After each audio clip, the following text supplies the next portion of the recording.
Amis du jour, bonjour. Aujourd'hui, j'aimerais vous parler de la première partie du troisième épisode de la quadrilogie des aventures de Katniss Everdeen. Le compte est bon. Je veux bien sûr vous parler de Battle Royale Hunger Games, la révolte, première partie.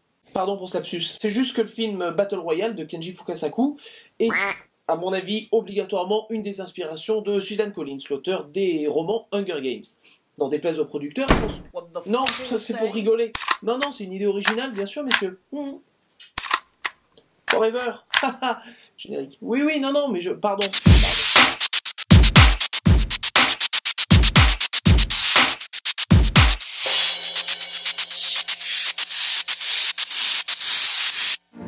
Je n'ai jamais voulu participer au jeu. Je voulais juste sauver ma sœur et garder Peeta en vie. Mademoiselle Everdeen, ce sont les choses auxquelles nous tenons le plus qui nous détruisent. Ici à la réalisation, Francis Lawrence, plus connu pour Constantine et Je suis une légende, s'essaye à la mise en scène au travers de quelques plans et de jolis mouvements de caméra, il faut bien le reconnaître. Les visuels du film sont tous impeccables, tout comme les acteurs qui sont tous très bons. Jennifer Lawrence, tout en œil mouillé et doigts tremblants, continue de construire le personnage de Katniss, pendant féminin de Hankai et Haro. Héroïne renfermée, feutrée, Katniss ne demande qu'à éclore lors de cette fameuse révolte qui n'arrivera que dans le prochain film.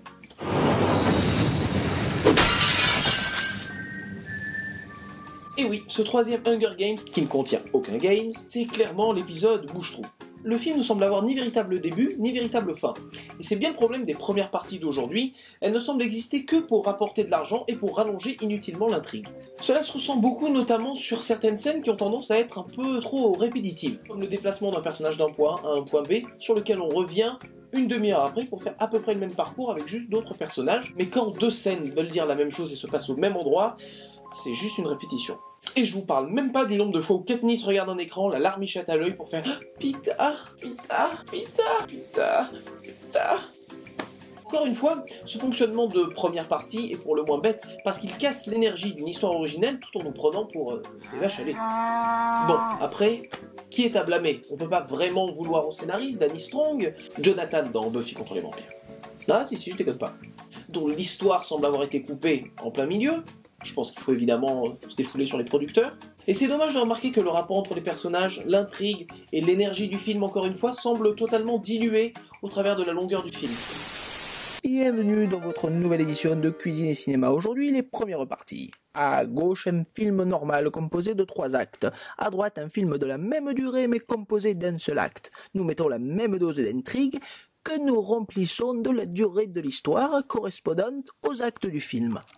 Comme vous pouvez le remarquer, sur votre film de gauche, l'intrigue semble équilibrée, tandis que sur la droite, elle semble très diluée. Voyons l'impact sur le spectateur. Alors, regardez bien. Et oui, le premier spectateur est rafraîchi alors que le second est dégoûté. Soit dit en passant, l'un des aspects que j'ai toujours trouvé très intéressant sur la saga Hunger Games est son message sur le paraître. Sonnant comme une sorte d'écho déformé et amplifié de notre époque, les personnages principaux doivent agir, s'habiller, se présenter de certaines manières qui ont une importance primordiale sur ces sociétés dystopiennes.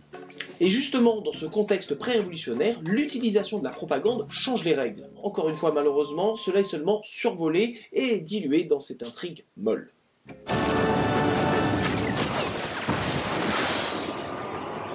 J'aimerais vous inviter à regarder la tête des autres spectateurs à la fin du film. Tout le monde est plus frustré qu'autre chose, passif même. Cette passivité n'est pas un sentiment que j'aime associer au cinéma. Soyons honnêtes, même les séries télévisées qui peuvent tout à fait utiliser des fins à suspense le font avec plus de talent, prouvant encore une fois que la télévision produit de plus en plus d'œuvres supérieures à certains films de cinéma. Au bout du compte, il est difficile de considérer Hunger Games, la révolte première partie, comme mauvais, étant donné que tout y est bien contrôlé. Seulement, c'est un film incomplet. Nous avons juste le premier acte d'une histoire, et juste ça, c'est pas assez intéressant. Soyons honnêtes, quand vous êtes à table et que vous avez les hors-d'œuvre, vous n'avez pas à attendre un an avant le plat principal. C'est pour cela que je lui donne la note 2. Dans votre DVD Tech, il se placera entre ses prédécesseurs, son inspiration et Twilight 4. Amis du soir, bonsoir.